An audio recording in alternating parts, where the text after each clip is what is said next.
All right, then go ahead and introduce yourself. Hi, I'm Tim Ayers, our Vice President of Global Services with ExteNet Systems. So, what does the Vice President of Global Services mean?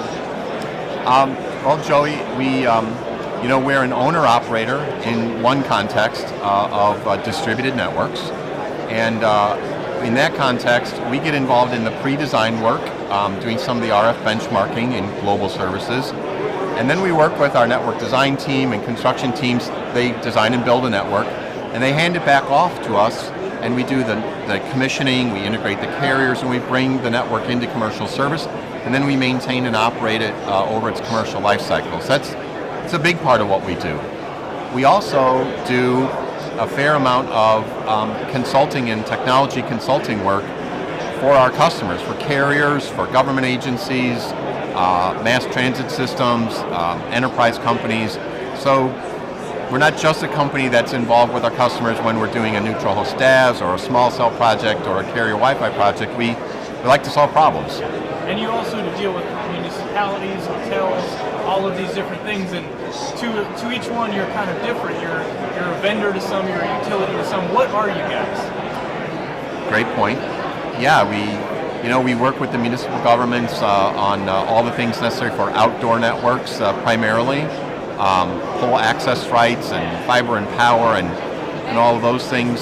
So yeah, we're a real estate utility in that regard. On the indoor side, we're I suppose a form of utility, providing a pervasive service over a many-year period and also refreshing that technology so the building owner or manager doesn't have to worry about any of that stuff. And then to the carriers, we're an integral business partner that helps extend their service into places they probably can't serve economically with their macro networks. So you're right. And then when I layer, we do consulting and technology consulting to help our customers when we can be able to take all these skills we have and help them with maybe something a little one-off or something where we're not going to do a whole network project, but we're maybe going to focus on one area where our skills and availability can really help them get something done. So when dealing with municipalities, what is the biggest obstacles that you come up against? It probably varies by project and city and municipal government, but some of the things are, this was said in a panel earlier, is the economics. Just trying to do this in a way where the velocity for the project and the economics for the project can work for the people that are actually ultimately going to pay for these services, which is the carriers.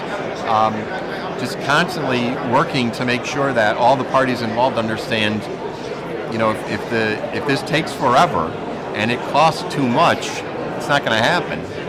So I think those are two long poles in the tent in terms of municipal.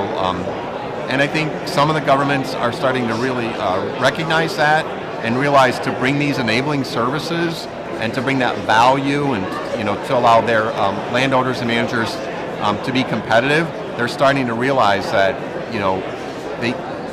this is a great thing for their communities, a great thing for the people that are working and living and commuting in their communities. And so hopefully this gets a little easier and not more challenging. And so you guys are working with something kind of unique. You're working on a subway system. We are. CTA Subway. Tell me a little bit about that.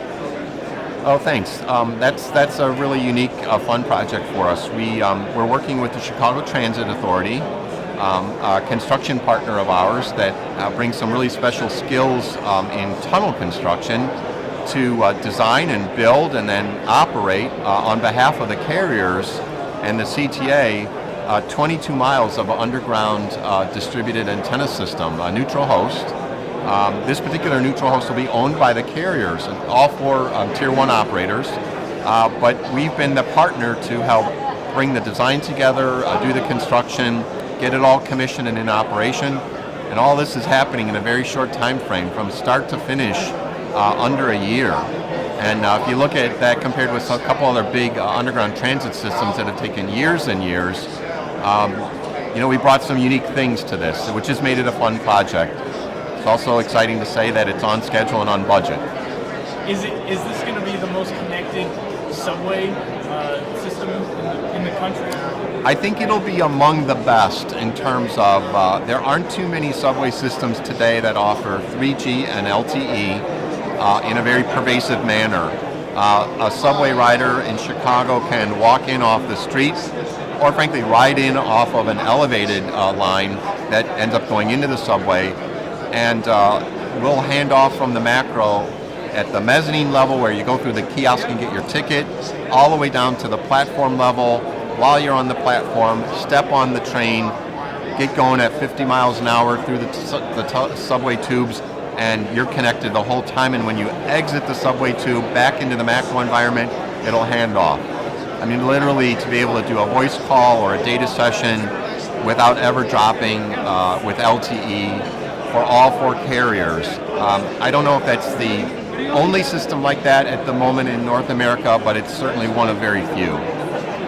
And it'll serve nearly 1 million riders a day, which is really exciting.